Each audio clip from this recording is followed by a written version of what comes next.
Bienvenidos a la trinchera de los libros, donde la batalla por llegar a ustedes nunca se detiene, porque en esta trinchera los libros siempre disparan primero.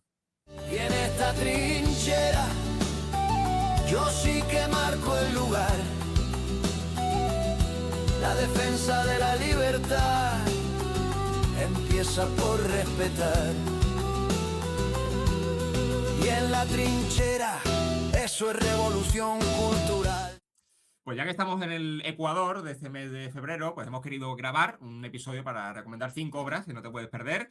Cada una es diversa a su manera y estamos a punto de conocerlas, pero antes voy a presentar a los colaboradores que me acompañan hoy. Custodio Pérez, autor de la trilogía de Andalucía Negra, compuesta por Renada Oscura, Mitos y Leyendas del Mar de Olivos y El Triángulo del Sur. Bienvenido, Custodio. Muy buenas, Samuel, y agradecido de estar aquí otra vez. En la segunda temporada ya, menos mal. Sí, ya en la segunda temporada. Víctor Manuel Vázquez nos saluda hoy desde Puerto Rico y escribe bajo el nombre artístico VM Vázquez. Actualmente se desempeña como analista de negocios y programador de computadoras, profesión a la que se ha dedicado durante 29 años. En esta etapa de su vida también incursiona como autor de novelas, una pasión que siempre ha tenido y que ahora se ha atrevido a ejercer de manera profesional. El pasado 18 de enero publicó en Amazon su primera novela titulada Ecos del Vacío, una obra de ciencia ficción y cuenta con varios escritos inéditos de poesía romántica que planea publicar en el futuro. Bienvenido, Víctor. Muy buenos días y muchas gracias por la oportunidad. Y sobre todo gracias por abastarte, porque ahí son las 7 de la mañana, creo, o sea que... Sí, una hora complicada. acá hay diferencia de horario, pero como quiera Hay ganas, ¿no?, de participar en la trinchera, entonces el horario ya... definitivamente. Bienvenido. Laura Bueno, la ciudad de Linares, Jaén, encontró en la palabra escrita el mayor refugio para expresar emociones y pensamientos desde muy pequeña. La escritura, más que un pasatiempo, se ha convertido en su forma más sincera de comunicar y en el hilo conductor de su vida. Es graduada en nutrición y dietética, ha ampliado su vocación hacia la educación, obteniendo el grado Magisterio de Educación Musical y un máster también en Educación Especial, formación que refleja su mirada sensible e inclusiva hacia las personas y sus emociones. Su primera obra, Amor, es el fruto de años de escritura íntima y reflexión, una invitación pues, a recorrer junto a ella los caminos del amor, la sensibilidad y la autenticidad. Bienvenida, Laura. Muchas gracias, Samu. Buen día. Encarna Gómez Valenzuela, autora de 8 libros, entre los que destacan Luces y Sombras, su poemario que refleja la dualidad de la vida y los sentimientos, Tiempo de vivir, novela que explora la fuerza de las experiencias humanas y cuentos y relatos para soñar, dirigido a un público más infantil y adolescentes, con historias que despiertan la imaginación y enseñan valores. Bienvenida, Encarna. Muchísimas gracias y buenos días para todos. Fernando Fernández, autor de Almería, que comenzó su trayectoria literaria en el año 2020, formándose en varios cursos de escritura y su primera obra es Bajo la luna rota. Bienvenido, Fernando. Muchísimas gracias por permitirme estar aquí una vez más y al lío. Adelante. Bueno, pues vamos a comenzar con Encarna, que nos va a hablar de La península de las casas vacías de David Uclés, que además premio Nadal, así que vamos a ver si merece la pena este libro. Encarna, adelante. Merece la pena muchísimo, porque no es una novela, es un novelón. Yo cuando la cogí, al principio no me gustaba, pero luego después conforme iba avanzando me fue sorprendiendo muy gratamente, porque tiene muchísimos valores. Uclés ha querido abarcar en esa novela el todo, y lo ha conseguido. La guerra la trata de una forma global y además en todos los sitios, en toda España. Y ha ido cogiendo los lugares donde más muertes se produjeron, donde más cosas malas hicieron, donde más bombardeos. Ha ido detrás de los lugares. Unas veces lleva allí sus personajes y otras veces habla de ellos sin llevarlos. Trata el tema político a fondo muchísimo y a mí me ha encantado, vamos. Y entonces he hecho una reseña y ahora quiero mostrarla a vosotros. Bueno, ya os he dicho que es una novela total, que el hombre este ha tardado 15 años en escribirla. Es decir, empezó con 19 años y la ha acabado con 35. Se ha recorrido toda España para ir preguntándole a la gente lo que sucedió allí, a pesar de que la gente del tema de la guerra está muy reacia a hablar, como sucedió en mi casa, que lo recuerdo yo cuando era pequeña, pero él ha ido y se ha enterado de todo. Pero luego no solo lo ha escrito de una manera real, sino que le ha metido el realismo mágico. Ya sabéis que el representante del realismo mágico es Gabriel García Lorca, Gabriel García Márquez. Y entonces él se ha fijado y los temas del realismo mágico que trata son distintos de los de García Márquez, pero son tan bonitos y tan enrolladores tan profundos que te llegan al alma. Te ríes muchas veces porque algunas veces salen cosas que producen la risa, pero es un estilo distinto de escribir, la narrativa. Este nos ha dado, a pesar de que creíamos que ya todo estaba explicado, no, él ha hecho un libro distinto a los demás. Y distinto es por muchas formas. Coge una familia de Quesada a la que él le pone otro nombre al pueblo, pero trata una familia numerosa, la trata metida dentro de ese pueblo que sufre la guerra por todos sus bandos, porque tiene muchos hijos y todos sufren algo. Trata de la deshumanización de un pueblo, Quesada, de la desintegración de Jándula, que él llama a Quesada Jándula, y de la desolación de una península, de la desolación total. Y llama la atención por los personajes citados, es que cita a todos los personajes de aquel tiempo. Es más, incluso mete otros personajes que no son de ese tiempo y que cuando empiezas a leer te dices, pero si este no es de este tiempo, ¿cómo puede ser? Luego te das cuenta que es un recurso del realismo mágico, entonces ya así lo aceptas. Con las numerosas citas de escritores, que eso son muchísimas las que tiene. Por eso le ha llevado al autor muchísimo trabajo, ir buscando los que hablaban de la guerra de un lado y de otro, de todos. Luego también con los nombres tan raros que coge para su protagonista, porque yo no había oído algunos nombres en mi vida. Me río, yo creo que a todos los lectores les sucederá igual. Yo creo que ese es otro recurso para atraer la atención y también que pertenece al realismo mágico. Luego también destaca por la meticulosidad de su narración, sobre todo los temas o las escenas que le gustan las describe con una meticulosidad enorme. Luego a otros se los pasa más a la ligera, porque si no, es que el libro se le habría convertido, en vez de tener 700 y pico páginas, hubiera tenido 1000 y pico más. Luego también destaca por la presencia de eso, tampoco lo hemos visto, de una agorera, una señora que está sentada en la calle, en una plaza, que es hermana de María, la mujer de Odisco, los protagonistas de la novela, y ella va hablando de la guerra, de todo lo que va a suceder, de lo que está sucediendo, y entonces la gente no le hace caso, pero el lector sí, y se está dando cuenta que va hablando del futuro, va presagiando. También destaca por el tratamiento de la homosexualidad, que a mí me gustó como la trata, porque uno de los hijos de la pareja esta que hemos dicho, de, de María y su marido, pues es homosexual. Entonces, no los quedan, la familia lo sabe, se han enterado porque han visto muchas cosillas pero ahí lo tienen oculto, luego se van a la guerra juntos y están, sí que se quieren. Y sin embargo, el tratamiento que le dan los sublevados a la homosexualidad es totalmente diferente. Los republicanos lo aceptan. De hecho, se ve que matan a uno, los sublevados matan a uno por ser homosexual. Y sin embargo, los republicanos lo aceptan. El hecho de que los sublevados le den muerte a una persona por ser homosexual nos revela lo que va a ser la dictadura cuando se implante, la persecución de los homosexuales. Y el retroceso de muchos años en el adelantamiento que llevábamos con la República. Otra cosa que impacta es que dos hermanos, uno está en un bando y otro está en otro. Pero si son criados en la misma casa, ¿cómo es eso? Pues es muy sencillo. Uno de los hijos se va a trabajar con un rico del pueblo y el rico lo trata bien y él pues se enamora de esa ideología. El padre sufre muchísimo por eso, pero claro, como es su hijo, tiene que aguantar. Pues luego, cuando llega la hora de irse a la guerra, cada uno se va en un bando. Y luego, ¿sabes qué sucede? Que se encuentran. Eso se sabía, eso era previsible. Se encuentran y uno de ellos da muerte al otro. Cosa terrible. Una vez que lo mata, se arrepiente tanto que decide trasladar el cadáver de su hermano al sitio donde lo vio nacer. Entonces recorre toda la península con el cadáver en una camioneta cargado. Y entonces es otro hecho que te produce risa, te produce extrañeza, pero que sí que hay que lo entienda así, que él se siente muy satisfecho con eso. Y es como irse ir pagando lo que ha hecho con su hermano, que le ha dolido muchísimo, pero que se ha visto en ese trance y ha tenido que hacerlo. Y hay muchas más cosas que llaman la atención. La habilidad que tiene el dictador Franco para deshacerse de lo que tiene a su alrededor. ¿Sabéis por qué? Pues porque quería ser el que mandara.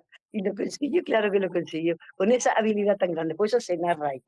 Luego también narra algunos capítulos con mucha ironía. Hay un capítulo que es precioso, que es la partida de ajedrez, que es donde está Franco matando y poniendo y quitando, y es muy bonito. Pues ahí tiene una ironía que es muy grande. Destaca por muchísimas cosas. Es que de verdad es un libro maravilloso. El tratamiento de las misiones pedagógicas. Las misiones pedagógicas creo que las conoceréis. Son unas misiones que iban por los pueblos llevando la cultura, porque en aquellos tiempos había muy poca cultura en los pueblos. Y en la República se preocupó de eso. Yo creía que solamente había sido antes de la guerra, pero no, por lo visto fue también durante la guerra en los sitios donde estaba mandando todavía la República. Y van a Granada a llevar la cultura, a llevar el saber, con muchos libros. Eso se refleja también y me gusta mucho, porque yo tengo un relato también de las misiones que mencionan las misiones pedagógicas.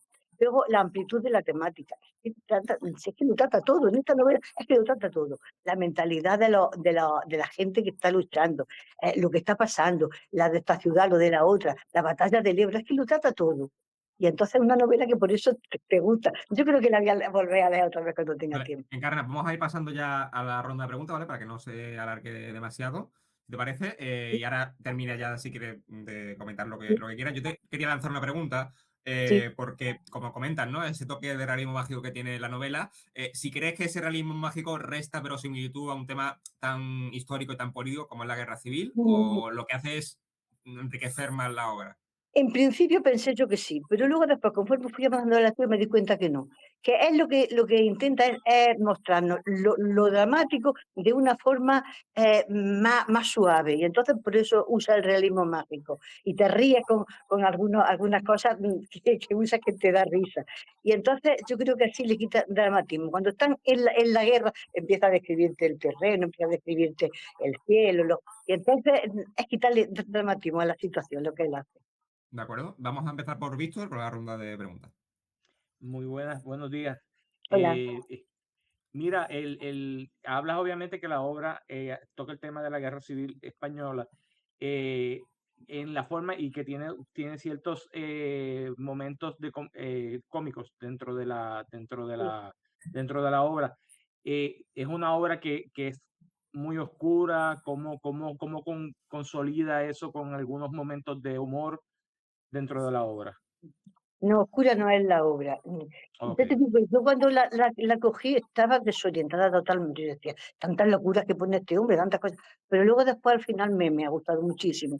Y lo va compaginando todo de una forma. Por ejemplo, una Celia que siembra y crece muchísimo. Eh, cuando, cuando la familia de Odisco, que es el protagonista junto con María, su mujer, están criando a los hijos, ¿dónde se van a hacer el amor para que no se embaraza ella? Son cosas muy bonitas que forman parte del realismo mágico y también parte de la novela y que gustan, los lectores gustan. Ya va por la edición 13, entonces ya sabéis lo Wow. que se está teniendo esa novela y lo que está gustando. Ok. Y A eso lo mejor... sí. no, que lo único que iba a decir entonces que realmente es una novela que es bastante, no es oscura obviamente, toca un No, tema obviamente que es crítico y controversial hasta cierto punto en la historia de España, no. pero qué bueno que con el realismo mágico pues consolida o Sí, busca de o alguna manera enmascara un suavizar el poco, tema. sí, ese dolor tan grande que hay, esa tragedia que son todas las guerras. Es una tragedia cómica que la hace universal. Ha tenido una idea y una creatividad maravillosa, Uclés. Ok. ¿Vamos con Custodio? Buenas, Encarna, Hola. que estamos aquí casi al lado. Nada, yo voy a seguir un poco la línea de Víctor, porque por lo que está hablando, yo la tengo pendiente de leérmela, pero me ha recordado un poco a La vida es bella, en plan, el padre que estaban pasando una época tan oscura, le hacía al niño, le hacía gracia, le hacía broma, para parecer que todo era un juego. Además, un juego, sí. Bueno, aquí se ve el dramatismo, se ve con crudeza, con la crudeza que sucedió. Pero luego después, en la escena siguiente, te cuenta uno del realismo mágico, y entonces parece que se va mitigando ese dolor un poco. Eso es lo Sí, que sí, sí. creo que ha pretendido Ucler. La verdad es que me llama mucho la atención. Ahora, cuando acabemos todas las rondas, si me permite, Samuel, voy a hacer Sí, una pregunta para todos sin sobre problema, por sin qué problema. precisamente. Sin problema. Vale, de acuerdo. ¿Alguien Fernando, más pregunta? está silenciado, Fernando. Perdón. Ahí.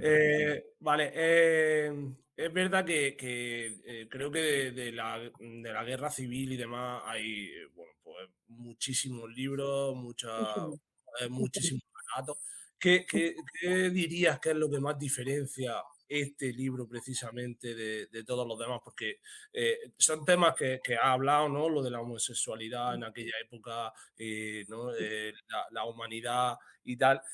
Son temas que ya se han tocado muchísimo, pero entiendo que este, por lo que cuenta, es algo diferente al resto, lo diferencia. Entonces, ¿cuál es ese punto de diferencia que tú lo hayas visto?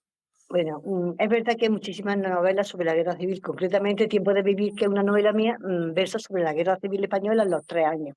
Pero yo me limito a Sierra Mágina, lo que sucede en Sierra Mágina y lo que sucede en Madrid. También se habla de la batalla del Ebro, pero de una manera más distinta. Pero este no, este va a todos los sitios con sus personajes. Algunos que no va los cuenta de otra forma distinta, pero lleva como tiene 2 soldaditos, tiene a los 2 hijos de Odisco, tiene uno en el bando de los sublevados y otro con los republicanos, los lleva por todos los sitios. Entonces te muestra todos los lugares donde ha sucedido. Incluso el mismo Disco tiene que huir de su pueblo porque lo están persiguiendo. También su yerno tiene que huir, es decir, que la guerra se vive en su pueblo, pero también se trasciende a toda España. En su pueblo se vive con muchísima crudeza, porque mucha gente tiene que huir. Se escondían en una farmacia para tratar esos temas. Y entonces yo creo que esa forma distinta de mencionar la guerra con el realismo, con todo lo que sucede a la familia, a los allegados, pues es una novedad. Terminamos con Laura. Muy buenas, Encarna. A ver, Mira, yo te quería preguntar, porque dices que abarca muchísimas temáticas, que incluye muchísimos personajes diferentes. ¿De qué manera has podido tú poder hilar? Porque decías que al principio estabas como un poco perdida. sí. ¿Qué es lo que hace el escritor ahí para poder abarcar toda esa trama sin que acabes perdida completamente? Pues yo al principio, como te digo, estaba desorientada. Hombre, con el luto, por ejemplo, el tratamiento del luto es insólito. A la persona que se le muere alguien pinta de negro toda la casa, además los árboles de los alrededores, y te quedas para. Y entonces veo yo ahí que eso es una crítica del luto que hemos sufrido las mujeres, que los varones casi nunca, porque al menos antes de morirse un familiar, a la taberna. Y las mujeres, sin embargo, vestidas de negro, de arriba abajo, vestiditas en la casa, que no podían salir. Yo creo que es una crítica social al luto. Y ahí Ucler la exagera tanto para notar que casi una exageración lo que han hecho. Bueno, me parece que está en todo el mundo, pero en nuestro país era horroroso. En mi pueblo era horroroso. La señora que se le moría a su marido ya era de negro toda la vida, y con un pañuelico puesto negro. Mira, era horroroso. Ya esa mujer no tenía derecho a nada. Por supuesto, a no hablar con ningún hombre, y a estar recluida en su casa, y a salir muy deprisa a hacer la compra y demás. Entonces, es una crítica social, pienso yo. Yo lo he visto así. Y se me ha quedado más de media novela sin explicar lo que me duele mucho. Pero en fin, si queréis Bueno, ahora doy pues, otro repaso ligero, si a alguien le sobra tiempo. Que lo más Encarna, importante me lo he dejado. bueno, Samuel, lo más brevemente, importante. Encarna, muy brevemente, venga. Gracias. Pues que la novela se divide en 4 partes, y eso es fundamental, porque una parte, la primera parte es Simiente, 36, la segunda parte Leño, 36, 37, la tercera parte Ascua, y la cuarta parte Ceniza. Y eso es una metáfora maravillosa de la guerra civil, yo lo explico. La primera parte simiente, sembramos la simiente para que salgan las plantas, para que salgan los árboles, para que tengan leño. Luego esos leños se cortan y en la segunda parte leño. Ese leño se pone en el fuego y arde. Y el hecho de arder tiene 2 vertientes. Una que calienta y otra que quema. Si te calientas, estás a gusto. Si te quemas, muy mal. Es decir, tiene la felicidad y la tragedia enterrada ahí. Y la última parte, que es la ceniza, es toda la tragedia. Es decir, que la península ibérica se convirtió en ceniza cuando pasó la guerra. Entonces veo ahí una metáfora maravillosa de la guerra en España, con esas 4 partes del libro. No sé si si alguien lo ha leído y le gustará, pero eso es impactante. Entiendo que se puede comprar en cualquier sitio, ¿no, Encarna? En cualquier Sí, librería. que sí, bueno, si vaya por la 13 edición, Sí, vamos a ver. Ahora mismo son más de 300.000 libros lo que ha vendido de este. Sí, sí. Guau. Y ¿Tú vas por ahora el mismo venderá. camino, Custodio? No, no creo, ni de coña, vamos. Y hombre, Tiempo al tiempo, tiempo al tiempo. Bueno, Encarna, muchas gracias por tu recomendación. Pues gracias a vosotros por haberme escuchado y por permitirme que esté aquí. Bueno, vamos a continuar con Víctor, que nos va a recomendar La Brújula Dorada de Philip Pullman. Adelante, Víctor. Muy buenos días a todos. Básicamente, el libro que escogí es La Brújula Dorada, pero realmente el nombre original de la obra es Las Luces del Norte. Le ponen La Brújula Dorada por la película que salió posterior a la fecha de publicación del libro. Básicamente, este libro es catalogado como de fantasía infantil, pero la realidad es que oculta realmente, no es realmente fantasía infantil, porque lo dicen porque el personaje principal es una niña, pero la realidad es que el autor Philip Pullman cree a los adolescentes y a los niños, llevarlos a temas profundos y filosóficos, y en esta novela los toca profundamente. Básicamente de lo que trata la obra es esta niña que vive en este colegio, no tiene papás, básicamente, la están en una universidad, básicamente, criando. Tiene un tío que de vez en cuando la visita, que es el personaje básicamente el secundario, pero básicamente es el primario, que después tiene un twist la novela, y entonces ella, en este mundo fantasioso que crea Pullman, eh, es- las almas de las personas viven fuera del cuerpo. El alma no está dentro de uno, sino que está fuera del cuerpo y se manifiesta como si fuera ellos le llaman demon. Es una criatura que en forma animal que va desarrollándose mientras va la persona creciendo. Llega un momento en que deja de cambiar de forma y se queda de una forma eh, en el caso del personaje empieza con una mariposa, que es la representación del alma de ella, pero más adelante cambia básicamente a otro animal, y entonces, que es como un ferret, no sé cómo se dice en español, y entonces ese es la representación de su alma. El antagonista de la novela, básicamente, que es una de las cosas más controversiales que tiene este escritor, es que él utiliza este trabajo como tal para criticar la Iglesia Católica principalmente. Ellos crean, él crea esta organización que se llama el Magisterio, que es la que controla toda la teología, todo lo que tiene que ver con los científicos y todo en este mundo fantasioso, y están en contra de que se pueda averiguar el origen básicamente de las almas. El tío de la protagonista está tratando de descubrir precisamente cuál es este origen, y entonces entra en una persecución, él tratando de buscar esto, ella buscando a su tío. En el proceso aparece este otro personaje que es una representante del magisterio, que más adelante resulta que es la mamá de ella, que la había dado en adopción y la había dejado en el colegio. Que entonces lo que le iba a decir es que el tío realmente no es el tío, es el papá de ella también. En el caso ella llega precisamente a buscar a su tío, pero en el proceso a buscar a uno de sus compañeros de colegio que había sido secuestrado, y entonces con la ayuda ellos le llaman, es una especie de gitanos, se mueven hasta el Ártico de este mundo para buscarlos, donde encuentran obviamente que el magisterio está haciendo unos experimentos para dividir de alguna forma, y sacar tanto el demon, que es el alma de ellos, separarlo de los niños para crear estos niños se conviertan en manejables por ellos, en unas personas más dóciles. Todo esto, como les digo, es una crítica directa a la Iglesia Católica, le causó muchos problemas al escritor. Él es contemporáneo con el escritor de Crónicas de Narnia, que a diferencia de este otro autor, básicamente el otro, el de Narnia, lo que hace es representa precisamente en el personaje del león a Jesús. Pero entonces este otro, Pullman, es todo lo contrario. Él es lo que hace es criticar la iglesia, básicamente, aun cuando incluso son contemporáneos y se conocían ambos escritores. La historia es espectacular. Es una trilogía que se llama La Materia Oscura. Son 3 libros como tal.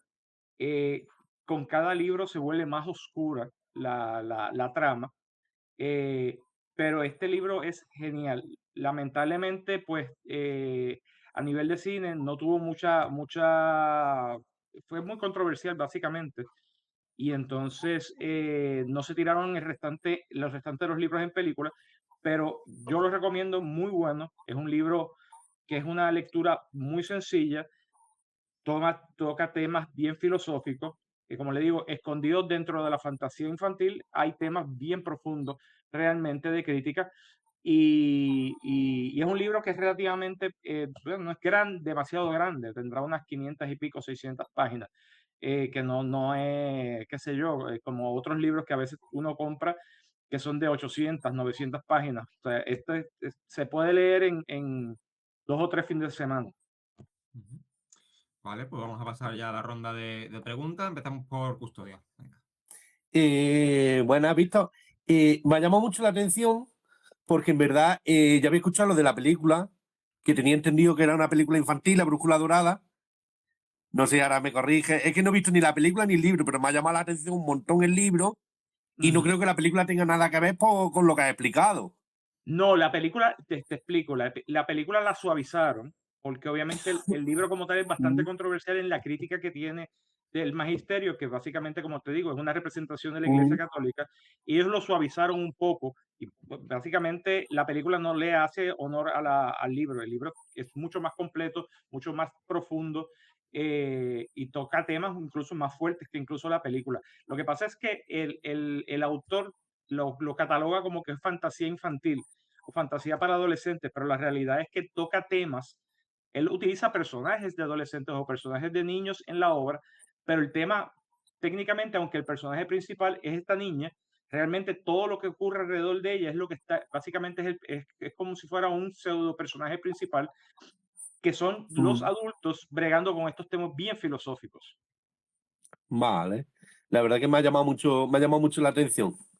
Sí, no, es una novela de verdad muy, yo la encontré, yo soy bien fanático, yo sé que en España le dicen friki, yo soy bien friki de las novelas de fantasía y de ciencia ficción, y esta novela me cachó bien fuerte realmente.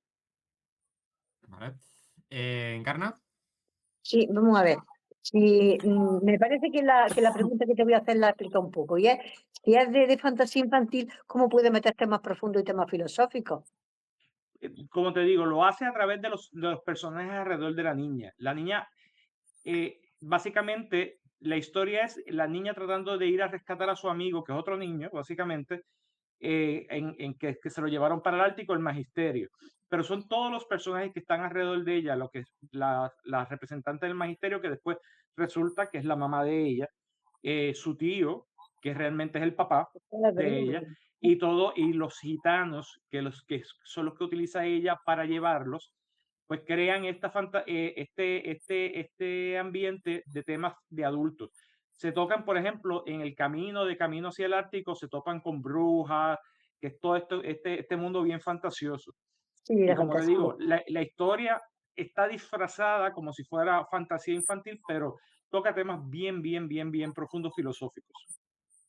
Gracias. ¿Fernando?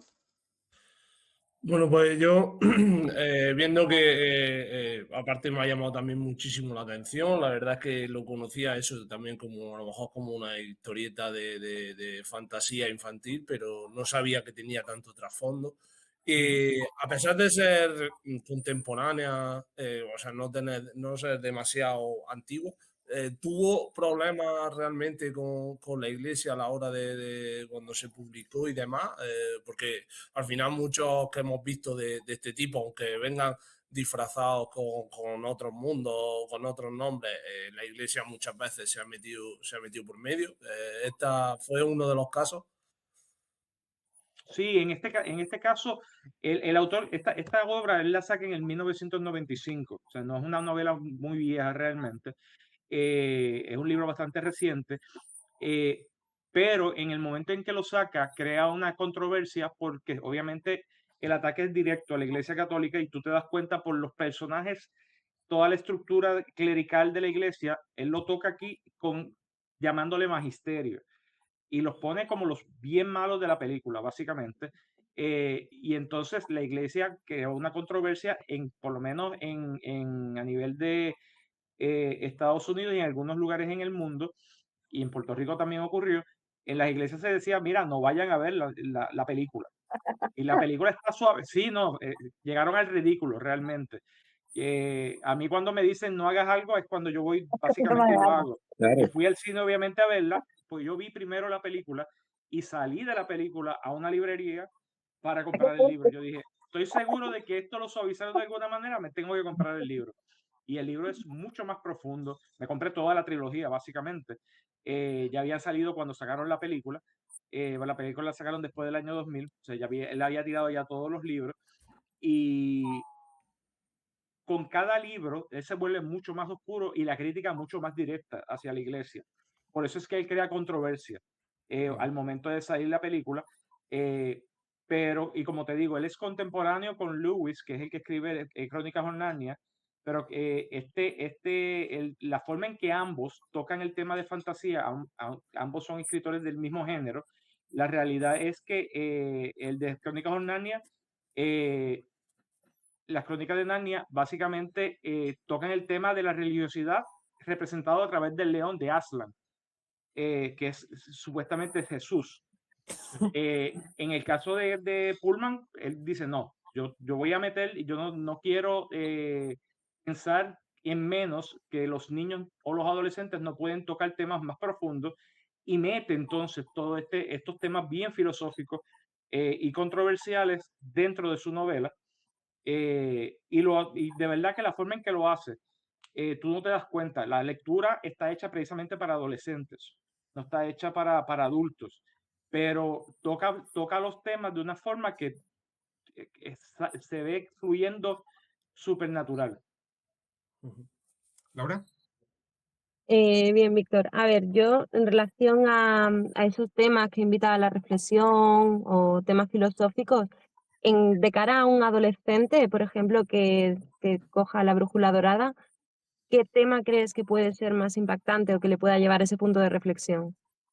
Mira, en el caso para un adolescente, yo entiendo que obviamente el tema de la amistad de la niña, pero la búsqueda de cosas de la realidad del mundo donde vive ella. Ella va poco a poco, durante el transcurso de la novela, aprendiendo que su mundo, que era una burbuja donde ella vivía, no es ese mundo, es mucho más grande y se ocultan intrigas en el mundo y ella va básicamente madurando durante todo el proceso de la novela. Ella incluso, como te digo, se encuentra cuando llega al Ártico, se encuentra con otro personaje también fantasioso, que es un oso polar que habla. Y ella crea esta relación casi de hermandad con este oso. Y entre el oso y ella aprende un montón con respecto a cómo se manejan las cosas en la vida. Yo creo que un adolescente que pueda leer la novela, sí le va a gustar el tema de fantasía, pero va a exponerlo a que, mira, se tienen que buscar otras cosas, que tienes que abrirte a un mundo que a lo mejor no habías concebido que existía y que existe en la realidad. Bien. Víctor, entiendo que la podemos comprar en Amazon, ¿no? Está disponible a la venta. Sí, está en Amazon el libro. Yo no sé por cuántas ediciones va, pero ya deben de ir probablemente con muchas. Cuando yo creo que yo compré la edición número 3. So, debe andar y yo la compré como para el 2001, 2002. So que básicamente yo creo que tienen que haber sacado como 3 o 4 nuevas versiones del libro. Perfecto, pues muchísimas gracias, Víctor. Bueno, antes de continuar con Custodio, vamos a dejaros con un breve anuncio.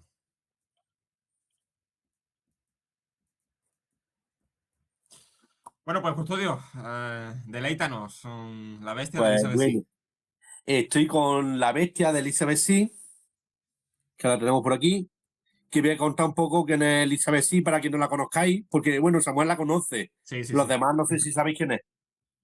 Nunca había escuchado de ella, Elizabeth pero Sy lo leeré. es una escritora que empezó, bueno, yo la conocí cuando yo estaba empezando y ella también estaba empezando. Okay. Y resulta, pues, que este es su quinto libro. Pues ella empezó a escribir y empezó a estudiar marketing, y estudiando marketing para vender sus libros, ha llegado a Más Stories de Planeta, que este es su primer libro con Más Stories de Planeta. Con esto quiero decir que si luchamos y no lo curramos, nuestros sueños se cumplen. Okay. Es un poco el mensaje que quería dar. Y ahora ya vamos con el libro. El libro se llama La bestia y no deja de ser una, digamos, como una comparación con La Bella y la Bestia de la película de Disney, pero este es un dark romance. En este tenemos a Alessandro Romano, que Alessandro Romano es el capo de la mafia a nivel mundial. Digamos, el tío manda en la mafia de Italia, pero luego aparte hay una cúpula de la mafia a nivel mundial y él manda ahí. Y luego está Bella, que es que precisamente se llama Bella, que es la fiscal antimafia, que está luchando para desenmascarar a Alessandro Romano. Pues resulta, voy a hacer un poquito de spoiler, no mucho, porque es el primer capítulo, tampoco hay. Resulta que Bella se iba a casar. No, Alessandro Romano se iba a casar y el prometido de Bella, que es policía, hizo una redada en un club de Alessandro Romano y mata a su prometida. Y entonces este se venga y secuestra a Bella, la fiscal antimafia, con la cosa de que se la lleva a su casa y se enamora de ella. Oh. Y poco a poco ella se va enamorando de él. Sí, sufre un poco ahí el síndrome de Estocolmo. Y la verdad que es un dark romance muy chulo. No sé si sabéis un poco, habéis leído mucho de este estilo, si sabéis. Cuéntanos, El dark cuéntanos. romance son básicamente novelas de romance de toda la vida. Nada más que se les llama dark romance porque son más oscuras, digamos, más duras, más crudas. Aquí, al ser un mafioso, pues tiene su historia de mafia, de la gente que mata, la gente que tortura. Tiene un toque de Tanto thriller, ¿no? Por las ese escenas estilo. eróticas son más fuertes. Es dark, de ahí es lo de dark romance. Y la verdad es que yo descubrí el dark romance con Elizabeth, con su libro anterior, como Amenadiel. Y la verdad que en ese libro fue la hostia, para mí es su mejor libro. Este no deja de ser bueno, pero el otro es mejor. Y la verdad que es un estilo muy, muy guay. A mí me gusta mucho. Okay. Ujú. Vale, pues vamos a pasar a la ronda de preguntas. Vamos a empezar por Laura. A ver, Custodio, al ser una comparación, ¿no?, con esa historia de la Bella y la Bestia tradicional, ¿consideras que hay demasiados matices que puedan ser muy similares o se resalta bien esa diferenciación? No, sí hay matices como el tema de la rosa eterna.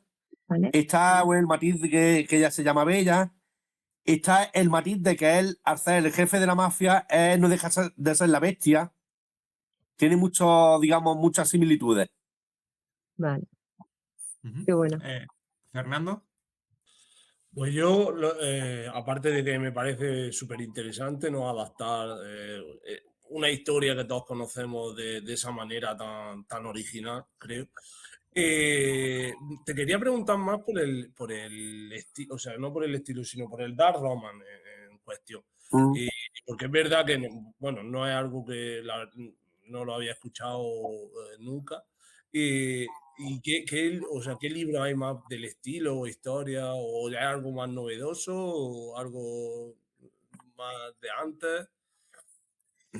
el dark romance no ha dejado de ser una evolución, digamos, de, no sé si habéis leído algo de romance actual de, no sé, Meghan Markle, No he casado.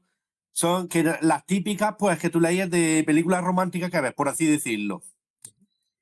Y el dark romance es un poco un paso más allá. Imagínate, pues, ¿qué te digo yo? Juego de Tronos es más fantasía. Pero si tú te centras en la saga, lo que es en la parte amorosa de Juego de Tronos, eso sí sería un dark romance. Vale. Digamos, son escenas, son novelas románticas, pero con escenas fuertes. Que hay algunos que se pasan, porque, por ejemplo, hace poco estuve en un grupo de un club de lectura, eran casi todos chicas, y me sorprendió porque recomendaron, pusieron una novela para leer, y era Pitch Black, no sabía lo que era. Pues resulta que en esa novela la chica se sentía como acosada y todo el rato, y que sí tenía moratones, que no se acordaba de lo que le había pasado, y a los 3-4 capítulos aparece un chico que la persigue y la acosa. Yo dejé la novela totalmente.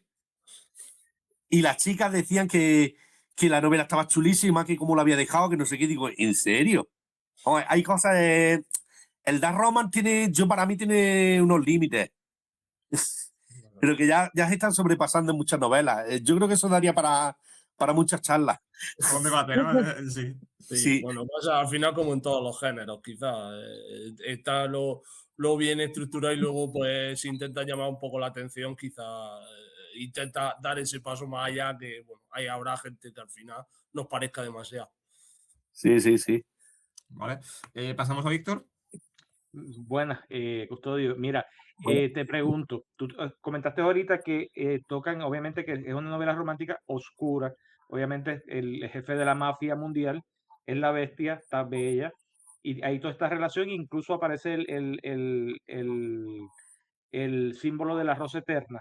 Pero también hablaste de que dentro del romance también habían partes de escenas de sexo, básicamente, que había algo de sexualidad. Estamos hablando de algo tan quizás crudo como un 50 sombras de Grey o algo un poco más sutil. 50 sombras de Grey te diría que se queda light. Oh, No en plan, digamos, BDSM, sino en plan lo explícito que es y cómo te marca la escena. ok. ¿Y es un tema recurrente en toda la novela o es que se da en algún momento durante la novela? Resulta que me resultó raro porque lo estuve hablando con la escritora, porque ella en sus novelas es un tema muy recurrente. Ella en sus novelas, pues siempre sus personajes tienen una tensión sexual, de en plan, se lían, pero no quieren, se lían, pero no quieren, y están así todo el rato. En esta, al ser él el capo de la mafia y ella la secuestrada, hasta casi la mitad de la novela no se lían, pero cuando se lían, lo hacen en cada capítulo. Y yo le dije, digo, estaba reprimida ahí hasta la mitad del libro y luego te has liado ahí y ya no has podido parar hasta el final. Y ella se reía. Wow, pero tiene que ser bastante fuerte las escenas cuando tú dices que incluso se queda al aire del 50 sombras de Grey. Así Sí, que, sí, sí. La verdad que el dark romance tiene escenas muy explícitas y por eso digo, pero depende del dark romance que leas. Hay algunas que te pueden resultar bastante desagradables, por así decirlo. ok. Porque hay gente que en el dark romance pues ya mete violaciones, ya mete cosas que son desagradables. Y eso ya no lo entiendo. Yo esas cosas ya no entiendo. Porque una cosa es el erotismo y otra cosa es ya salirse de ahí. Por lo Ok, menos desde mi punto de vista. concurro contigo. ¿Encarna? Sí, Custodia, yo quería preguntarte que qué detalles psíquicos o físicos ve el policía en Bella para enamorarse de ella. Pues ve que no es digamos, el mafioso está acostumbrado a que todas las chicas caigan rendidas a sus pies. Porque es el típico chico guapera que no sé qué. Pero ella, no. Ella todo lo contrario, ella lucha y entonces ella a él lo que le atrae de ella es que ella lucha y es una mujer fuerte y empoderada. Que eso es lo guay de los personajes también de estas novelas. Que siempre en estas novelas, sobre todo en el dark romance y en las novelas de romance, sobre todo en las que he leído yo hasta ahora, siempre las mujeres son fuertes y le plantan cara al hombre. Y eso es lo que a ellos les descoloca totalmente. Y eso es lo guay. Gracias. Pues Custodio de Dino, ¿dónde se puede comprar? Entiendo que, bueno, en la página web de Planeta, Este Amazon, ¿no? prácticamente te metes en la página de Planeta Libro y ya te lleva ahí a todos los enlaces de donde se puede comprar o en cualquier librería. Perfecto, Custodio, pues muchísimas gracias por esa recomendación. Vamos a pasar ahora con Fernando, que nos habla de Lo que arrastra la lluvia de Men Marías. Adelante, Fernando.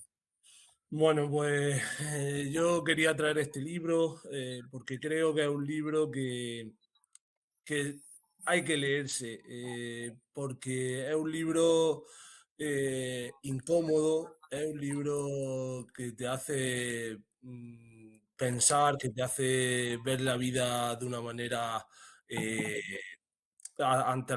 te muestra la vida cruda tal como puede llegar a ser y te hace meterte en la piel de una persona que lo pasa bastante mal.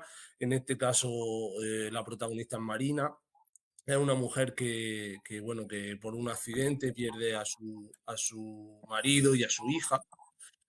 Además, bueno, toda su vida y a ella la acusan de ser vamos, de ser la asesina es un accidente de tráfico, pero bueno, la acusan de ser la asesina de ellos. Y esto hace que, bueno, hay que decir que el libro está ambientado en Granada, y Granada, para los que lo conozcan, a pesar de ser una ciudad, quizás no cuenta con ese anonimato que te da una gran ciudad. Granada todavía es casi como un pueblo grande. Quiere decir que el boca a boca hace mucho, y entonces, como ella está relacionada con todo este sinuoso altercado en el que la señalan, pues bueno, se termina quedando sin trabajo. Todo el mundo le termina dando de lado, tanto su familia como tal, a tal punto que se queda sin techos, termina viviendo en la calle. Entonces, ahora te muestra Granada. Granada, igual para el que no la conozca, es una ciudad preciosa, pero no vista desde una persona que vive en la calle. Entonces te muestra la crudeza de ciertos sitios emblemáticos de Granada, como la Fuente de las Batallas, como la Plaza Virrambla, pero desde el punto de vista de una persona indigente, del frío de Granada, del pasarlo mal. Y sobre todo, creo que lo que te remueve por dentro es que lo ves que podría pasarle a cualquiera de nosotros. Es que es una situación muy extrema, y te lo hace ver de una manera que, que podría pasarle a cualquiera de nosotros. De hecho, esto al principio del libro, hay una escena bueno, que ella termina prostituyéndose, eh, y te lo cuenta de una manera que casi lo ves inevitable. O sea, es que es necesidad, y es muy cruda por el hecho de que se termina prostituyendo por 10 euros, y parece que ha conseguido un tesoro. Entonces, es una novela que, como he dicho, hay que leerse. Es verdad que está catalogada como thriller, pero yo diría que no tiene nada que ver con un thriller, pese a que bueno, hay eso, crímenes y hay demás, y hay muertes, pero yo diría más que es una novela social, una novela de la crítica, ¿no? De cómo puedes pasar de tener una vida plena, de tener una vida normal, a vivir de la indigencia. Luego, de cómo la sociedad o bien se hace a un lado, o bueno, la gente que te ayuda realmente no sabes si te ayuda por pura solidaridad, o si busca algo más detrás de todo. En esta novela hay otra personaje digamos, es la que le ayuda, la acoge en su casa, pero conforme avanza la novela te vas dando cuenta que no es tan tan idílico, ¿no? Su solidaridad no es tan desinteresada.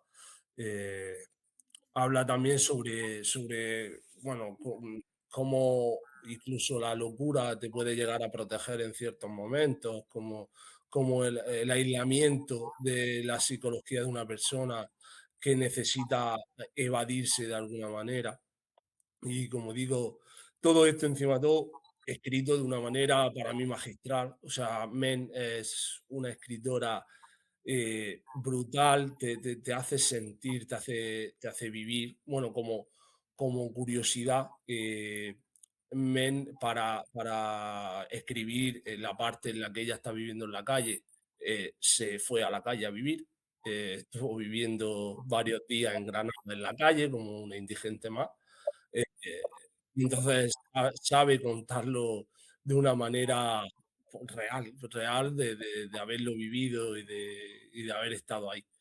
Entonces, bueno, creo que es un libro que yo siempre recomiendo a todo el mundo porque a pesar de ser duro de leer muchas veces, porque, bueno, muchas veces no, realmente el libro en sí es bastante duro, creo que te hace ver la vida realmente de una manera que muchas veces todos giramos la cabeza hacia ciertas situaciones y aquí te lo expone desde ese punto de vista que no puedes huir de ella y es muy interesante, igual que, y como digo, muy bonito de leer. Y aparte, bueno, pues también tiene esa parte de intriga que te tiene intrigado hasta el final y porque hay ciertas cosas que no cuadran, que no ves con claridad y cuando llega al final también te explota un poco la cabeza, que quizás por eso la han catalogado como thriller, cuando de hecho si le preguntas a la autora te va a decir que de thriller no tiene absolutamente nada, pero bueno, tiene ese giro final que muchas veces pues, lo asociamos a ese género. Y nada, me parece es un libro fantástico y que recomiendo este tiempo. Ujú. Yo te quería hacer una pregunta, un poco, una reflexión, porque ¿qué harías tú, Fernando, si estuvieras en la situación de indigencia? Si te vieras en la calle. Pues intentar salir para adelante como pudiese. Bueno, yo creo que si hubiese estado en la posición de Marina, ¿no? Justo en esta, lo primero que hubiese hecho ha sido irme de allí, porque al final Granada para ella, primero ella lo ve como una base, pero es al revés. Lo que es para ella es un techo que no lo dejan ya romper de ahí. Entonces, lo que intentaría sería cambiar de vida 100%, irme a otro sitio donde nadie me conozca, intentar que empezar de cero una vida que, bueno, a veces es complicada. Ujú. Bueno, claro, es que dentro de la crisis ahora que tenemos de vivienda es una reflexión necesaria, ¿no? Pero bueno, De verdad. cualquiera te diría, pues bueno, pues me ocupo en cualquier sitio, ¿no? Claro, De pues, lo que está de moda. lo Pero no, solucionamos. intentaría eso, tirar para adelante y sobre todo creo que un cambio de escenario en este caso sería lo más inteligente. ¿Laura? Pues mira, a ver, Fernando, yo te quería preguntar, hablas de como esa responsabilización del accidente, como que es la propia sociedad que rodea a Marina, ¿no? La que la lleva a acabar en esa situación. Pero en algún momento durante toda la novela se ve esa culpabilización de o sea, hacia sí misma. Eh, no, porque ella tiene claro que no ha sido. Entonces, a pesar de que sí que, aunque ella se vea inocente, es verdad que muchas veces no le importa por algún motivo, o sea, de alguna manera no le importa esa tragedia que tiene, que es de vivir en la calle, o de vivir de depender de otra persona, ¿no? Porque primero vive en la calle y luego depende de otra persona. No le importa porque en el fondo sí que ella cree que, bueno, que se lo merece de alguna manera. Ya tanto la sociedad la machaca con que ella es la culpable, que aunque no lo sea la culpable material, quizá le da tantas vueltas de que quizás ellos no estén ahí por su culpa, no porque lo haya matado, pero bueno, por otras razones. Ya, al final sí que acaba de alguna manera calando en el personaje, esa culpabilidad. Eso es. ¿Custodio? Pues mira, yo te iba a preguntar, porque has dicho, claro, que la catalogan como thriller, es social, la misma autora dice que no es thriller, pero sin hacernos spoilers, ¿se sabe al final lo que pasó de verdad en el accidente? Sí, sí, y ya te digo, tiene el típico giro que al final todo busca en cada thriller, ¿no? Cada thriller al final Ujú. te está llevando por un camino hasta que de repente te encuentras una pared y dices, por aquí no era, y encuentras el otro. En esto sí que la estructura quizá sea exactamente igual. Lo que pasa, y por lo que yo no creo que sea un thriller, y creo que la autora tampoco, que a pesar de esa estructura típica de thriller, el final es lo que menos importa. Lo que más te importa es la historia de Marina y cómo llega a ese final. Y cómo... Entonces, a pesar de sí, de tener del típico giro, los típicos giros, los típicos cliffhangers, eh, Mm, son tan poco importantes dentro de la historia que sí. realmente es verdad Sí, que lo que importante es el contexto, lo esa- importante es el interior de la historia, más que a lo mejor seguir una pista o ver qué ha pasado. eso es. Y es verdad que al final Men es una escritora de thriller, tiene otros thrillers antes publicados que sí son thrillers propiamente dichos, y es verdad que a lo mejor guarda un poquito pues esa manera de escribir. Al final los que escribimos thrillers sabemos que sí, da igual lo que nos pongamos a escribir, siempre hay alguien que Que ha siempre matado, tenemos eso. No, sí, eso se sabe eso es muy bien, verdad. ya sea romántica. Entonces, yo creo que a ella en este aspecto le pasa un poco y entonces, bueno, pues, al final ya sabemos que todos necesitamos catalogar rápido las cosas y en este caso la catalogan como thriller, pero bueno, al final es simplemente un detalle. Pero que el que busque un thriller propiamente dicho, policíaco, que no vaya, que no vaya a Vale. este libro porque no lo va a encontrar. ¿Víctor?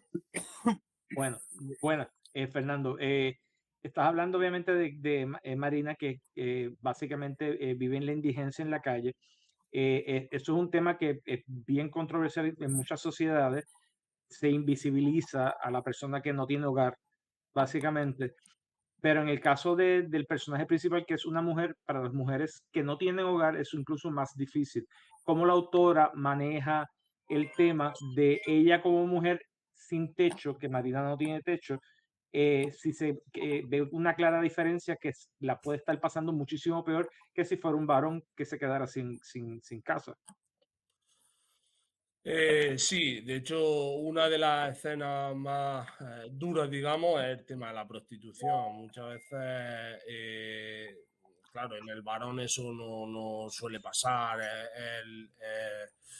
es más extraño. Y sin embargo, bueno, pues yo creo que ella ha querido poner esa diferenciación en ese punto. De hecho, ese tema de la prostitución es solo un momento de la historia y yo creo que, como bien dices, creo que es para eso, que es para ver que realmente en una mujer muchas veces es mucho más difícil. Porque, de hecho, en esa escena, ¿no? de la prostitución, lo que más ansía después con ese dinero que consigue es comprar tampones. Entonces es una cosa tan básica que la vemos tan básica, ¿no? Día a día y sin embargo es algo que para ella pues, lo que ha tenido que hacer para conseguirlo. Entonces me parece. Y luego con el tema de la invisibilidad también marca mucho la diferencia en cuanto ella es súper visible a la hora de intentar conseguir un trabajo porque la señalan, no la contratan por todo digamos, todo lo que ha pasado y sin embargo cuando está en la calle todos miran hacia otro lado. Ok. Mm. Y sí, y básicamente, como te digo, o sea, en muchas sociedades invisibilizamos a las personas sin hogar, que ellos a veces lo que pretenden es, mira, que se traten como humanos, porque a veces se le pasa por el lado y a veces como se les vira la cara. O sea, uno no quiere, esa parte de la sociedad la sociedad como tal como que no la acepta, no la quiere tocar, le avergüenza de alguna manera, y verlo que esta autora tome su personaje principal y pueda ver la sociedad desde el otro punto de vista, desde el indigente, debe ser sumamente interesante. Me interesa para poder conseguir definitivamente la novela. Es muy interesante, sí. ¿Encarna? Y, en primer lugar, dime por favor, Fernando, el título que no me he quedado con él, el título de la novela, Lo que arrastra la lluvia. Lo que arrastra la lluvia. Bien. Y ahora quisiera preguntarte las perspectivas del mundo y de la sociedad de Marina, cuando está bien situada y cuando no está bien situada. ¿Y la has Bueno, captado? cuando está bien situada, bueno, una persona normal, común, como todo el mundo. Ella era profesora, una profesora con su familia, su marido, una hija, que es lo que pierde, y su círculo de amistad y poco más. Y claro, es verdad que la novela empieza ya con ella en la calle. Ya comienza con ella de indigente, luego tiene ciertos flashbacks que te va explicando, bueno, lo ¿De que, verdad? Sí, lo que es su vida. sí. Y, pero claro, una vez que está en la calle, pues prácticamente su idea era subsistir. Es verdad que al final muestra mucho cómo la sociedad lo hace tan digamos, tan, Invisible. la pone, se la pone tan en contra que al final ella no se fía de nadie, desconfía de todo el mundo, incluso de la persona que la acoge en su casa. Entonces, casi se siente incómoda dentro de esa casa porque piensa que, bueno, que está ahí por algo. O sea, no se fía de esa bondad que salga Aparente. y Ujú. porque sí. Y bueno, durante el libro pues se ve si es verdad que, que tiene razón Marina o no. La autora, por favor, Men Marías. Marías. Pues Sí. muchas gracias por la Se puede información. comprar, entiendo, Fernando, por Sí, Amazon, ¿no? sí, está en todas las plataformas y si hay alguna duda, ella pertenece a Penguin, entonces Ah, allí se puede buscar y tiene todos los enlaces. perfecto, Fernando, pues muchas gracias. Vamos a pasar ahora con Laura, terminamos, la dejo para el final, la pobre que está ahí en el coche, aguantando. Laura, bueno, que nos recomienda La Reina Blanca del Blues de Mireia Corachán, nuestra compañera también. Eso es. Bueno, pues elegí esta obra sobre todo porque, para empezar, es compañera nuestra de La Trinchera y la verdad es que me sorprendió gratamente la lectura. Estoy esperando mi ejemplar en formato físico y, bueno, es una obra muy cortita, son unas 200 páginas aproximadamente.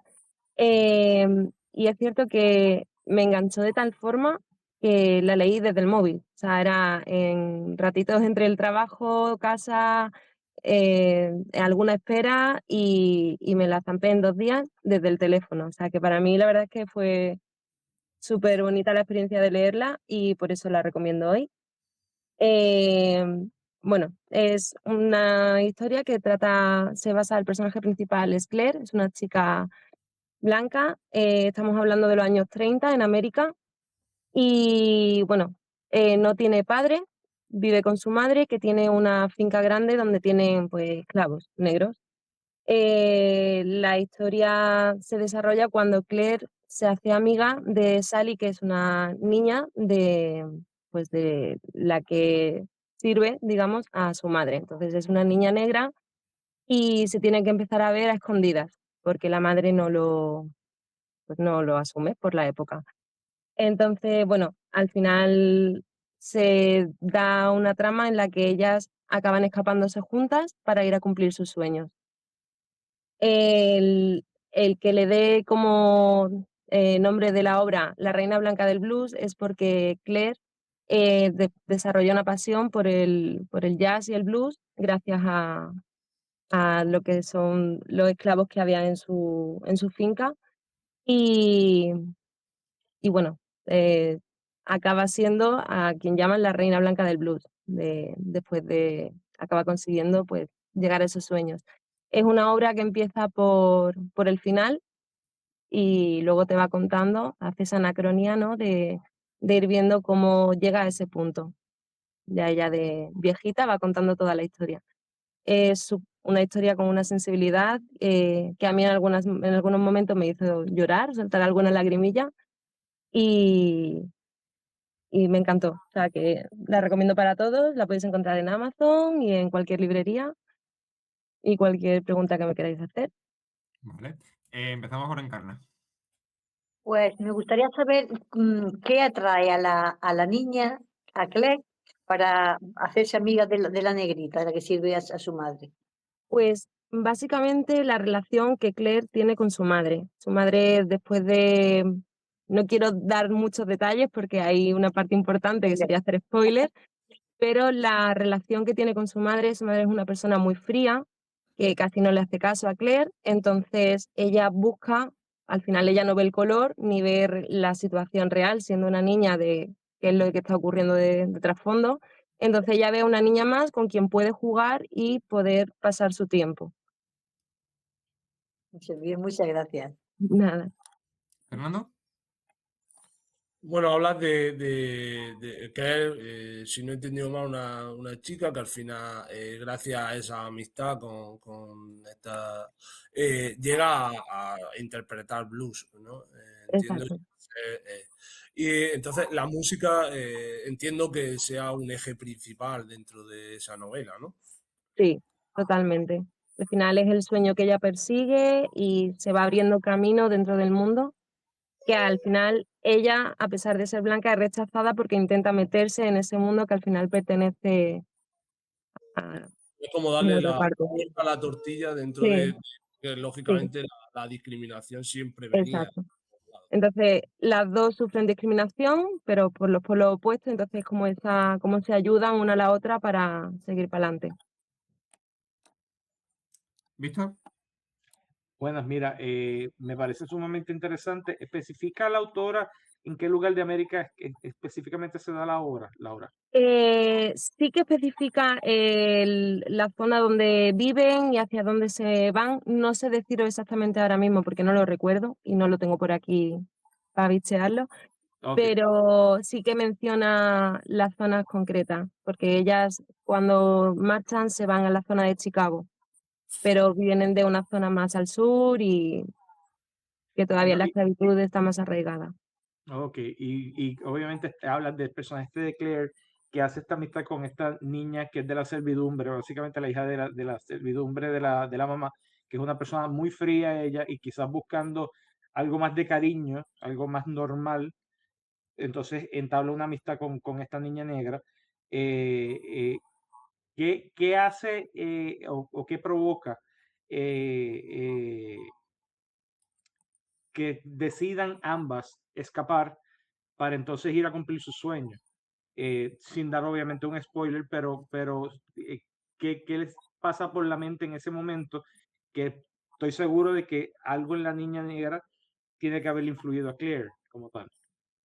Sí, a ver, la situación para la familia de Sally, que es la niña negra, cada vez es a peor su entorno y en caso de Claire le prohíben ver a Sally. Entonces hay un tiempo en la obra en la que ellas no tienen contacto porque lo tienen prohibido. Entonces Claire se queda sola ese tiempo. No tiene ese apoyo y todo lo que ella trama en su cabeza es poder cumplir sus sueños, pero con Sally. Entonces en el momento que consiguen las condiciones necesarias, se escapan. Escapa. Ok, nada, muchas gracias. Fernando. No, yo ya he preguntado. Le Ah, toca. perdón. Quedo yo. Custodio. Quedo yo. Perdona. Custodio. Mira, yo iba a preguntarte con Víctor. Pues claro, porque has dicho que a Claire le prohíben ver a Sally, pero a Sally también su familia se lo prohíbe, claro, porque es, digamos, como ellos son los señores, no pueden verla también. Exacto. Sí Claro que que aquí en recibe cartas y mantienen una pequeña comunicación, pero mínima y gracias a la madre de Sally, que es la sirvienta. Claro que en este libro lo que tendríamos seguramente sería de los Estados Unidos de esa época, los dos puntos de vista, tanto el del racismo como de la forma en que las personas de color veían a los blancos. Exacto, sí, Tenemos los dos puntos de vista. sí, sí. Pues Laura, dejamos ahí la recomendación de La Reina Blanca del Blues. Nuestra compañera, pues le mandamos un saludo también, si nos ve, que seguro que sí. Entiendo que se puede comprar en Amazon, ¿no? Como has comentado Sí. antes, en cualquier... Amazon y en cualquier librería. Si no la tienen, yo por ejemplo la tengo pedida y te la Vale. mandan sin ningún problema. Sí, Laura, bueno, por favor, se la podemos pedir a la compañera firmada también. También, Sí, por de- supuesto. Esa es la Laura, idea por también. favor, la autora. Mireia Corachán. Gracias. Tú preguntas por el título en el grupo y ya seguro que Sí. sale alguien. Seguro que Sale sale. alguien. Alguien saldrá. Bueno, pues muchísimas gracias a los 5. Hemos recomendado La Península de las Casas Vacías, de David Uclés, La Brújula Dorada de Philip Pullman, La Bestia de Elizabeth Shea, Lo que arrastra la lluvia de Mem Marías y La Reina Blanca del Blues. 5 novelas que hay que leer este mes de febrero. Si no va a tiempo en febrero, bueno, un poquito de marzo no pasa nada. Así que dar las gracias a los 5, en especial a Víctor de Puerto Rico, que se ha adaptado a nuestro horario español para grabar con nosotros. Así que muchas gracias. Claro que sí. Hoy ¿tienes alguna expresión por ahí visto que nos puede enseñar de Puerto Rico? Así ya ponemos el broche Bueno. Bueno, de Puerto Rico ahora mismo nosotros sé que nos conocemos por tener las navidades más largas y estamos ahora entrando en la última fase de la Navidad con la fiesta de la calle San Sebastián, que es el carnaval más grande que hay a nivel de Caribe, que empieza en el día de hoy Todavía hasta el estáis de domingo. Navidad. Todavía estáis de Navidad. Jue, Exactamente. nosotros estamos ya hartos. Sí, no, yo me...